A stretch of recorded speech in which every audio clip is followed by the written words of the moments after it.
need to recalibrate and respond and find ways to get better and improve and beat Chicago. The adversity we've been through this year is much greater than one loss. We're treating them like any other team. I don't care who it is. We were a team like that last year, and we felt like we could beat anybody. They feel the same way. So yeah, show up and get ready. Now the Lions started the season 1-6. They've won 6 of their last 8 games. That's a dangerous team. This is where you want to be sitting right now. But, you know, the playoff scenario, they have to beat the Bears and the Packers. So they have to beat the Bears and the Packers. Yes. And then they need the Commanders and the Seahawks each to lose 1 game. So there's a lot. There's a lot. It's a stretch. They are not completely in control of their playoff future, but what they can control is winning these next 2 games. It was a bad week for them last week. Yeah. I think that the Lions are a very dangerous team, and I would not want to play the Lions if they find a way into the postseason because of what you just read. Yeah. They are a team that completely believes they can beat anyone. Yes. Now, I am aware you need more than to just believe that you can beat somebody. But they've also won 6 of their last 8 games. That shows it too. That part. The problem is you got to be able to stop someone on the other end. Yeah. That's what matters. The offense really has not been an issue all season long. Jared Goff has had a great season. They have weapons. They can put up points. That's what makes them scary. Can they stop anyone? And they've got to start their potential postseason run by winning these next 2 games. They have what it takes. They're fully capable. So do what you need to do and let the rest fall where it may. I mean, this is why you have to be good all season long. So you're not in a situation where you're depending on other people to get into the postseason. But whatever happens with the Lions, they should feel good on what they've built this year. Exactly. I mean, I don't think you should get out of control if they don't make the postseason. Like, you do need to be making the postseason. Yeah. That is the progression of a team that's getting better. They are getting better, but it's one thing to go on a run during the regular season. It's another thing to make the postseason. So I'm interested to see how they play these next 2 weeks. Yeah. I think it'll be, whatever happens, if they win their next 2 games, they should hang their hat on that because they did what they needed to do at the end of the season. Turned it around. To make it, and, went on a great run. Whatever the football gods decide that's out of your control is what it is. Still got a chance. Yeah. Which is what you want in your last 2 games this season. Well, you'd like to clinch and be in the playoffs. But if you're not clinched, obviously, yes. Have it within your control, yes. Well, let's talk about the game tonight, shall we? The Cowboys and the Titans are set to face off Thursday night football. The Cowboys have already secured a playoff spot, but need to avoid a loss to keep their division title hopes going. Now, on the other side of the ball, the Titans are looking ahead to their Week 18 matchup with the Jaguars that will decide the AFC South. So they have a number of starters out, with Malik Willis being benched in favor of Josh Dobbs and Derrick Henry listed as doubtful. Now, Fox Bet makes the Cowboys a 13.5-point favorite at the Titans tonight. Things are shaping up pretty nicely here for the Cowboys. Out for the Titans, obviously, Ryan Tannehill, Malik Willis, Bud Dupree, Jeffrey Simmons, Derrick Henry. Like, their main core of guys are not going to be out there on the field. Well, Tony Pollard's not going to play tonight, I believe. So he's out. He's not. He hasn't practiced all week. Tony Pollard's out tonight. For the Cowboys. Now they still have Ezekiel Elliott, so obviously they're still in good shape. Yeah, I mean this is a good game for the Cowboys to go out and play a nice, clean game and win a game. Win this. Obviously, they're still in the playoffs no matter how this goes. But with everything that the Titans have missing, and they're gearing up for their early playoff game next week. Should be a nice, easy, convincing win. Should be. For the Cowboys tonight. Yes, should be. That's Alex Curry with the news.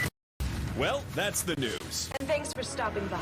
The Herd Lie News. Joy Taylor in for Colin Cowherd on the Herd. Let's bring in our friend Mark Sanchez, Fox Sports NFL analyst. Played 10 NFL seasons. USC legends. Talk to me, ladies. What do we got? Mark Sanchez Mark Sanchez was a part of my favorite year of my brother's career. Awesome. I can't speak for my brother and say that. 2010? But it was mine. Yes. He's the It was a best. great year. Did I tell you the story about him doing About the garage shoes? sales? Yeah. You've told me the story, but you can tell the audience. Share it. Come on. He had the Jordan My brother's deal. Jason Taylor, by the way, if you don't know. Yeah. Let's make sure we're clear here. I mean, it's the only reason I have this job, but I should always remind people. One of the coolest dudes I've ever met was, you're like not terrified of guys like that, but you're just like, damn, dude, that's like freaking Jason Is he Taylor, man. intimidating? Well, I mean, because you see his size and stature, and then I've watched him play for so long, and then he's like in the locker room with you. And so you got to like keep it cool, but try not to get all starstruck. But he had this Jordan deal, and we have the same size foot, believe it or not. And I was fired up because he's like got boxes stacked as tall as he is. And he would just say like, garage sale, who's a 14 or 13 and a half, Oh. and like you could go pick out shoes. And I was like, is this guy serious? This is the coolest dude I've ever met. And so we get What a free Jordan dream. turfs and like all the gear. Like he was the Score. coolest guy ever. Yeah. He was great. And so under the center, nobody's under center anymore, but way back in the day, you put your hands under the center's rear. And I had a tick when I would snap the ball, and I would kind of flinch right before I was going to snap it. And he was so low to the ground in his stance at defensive end, he could see it. And so he's getting off on the snap count in training camp. Right. And I'm like, bro, what is your deal? Like, is this just a veteran deal? He's like, I got to tell on you. I'm not going to tell you until after training camp. I was like, what?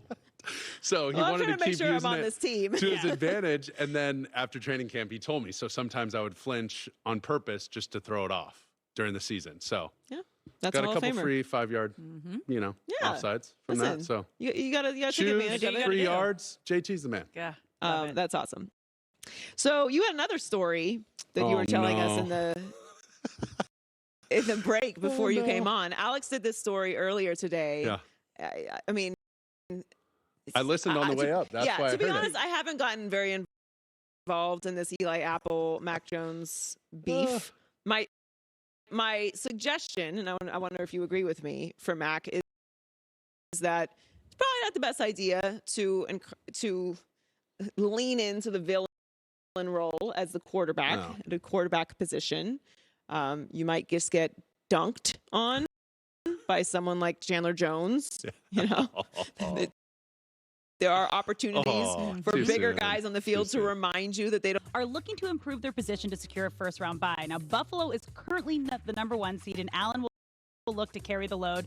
Bengals coach Zach Taylor is well aware, and here's how he's game planning for Sunday.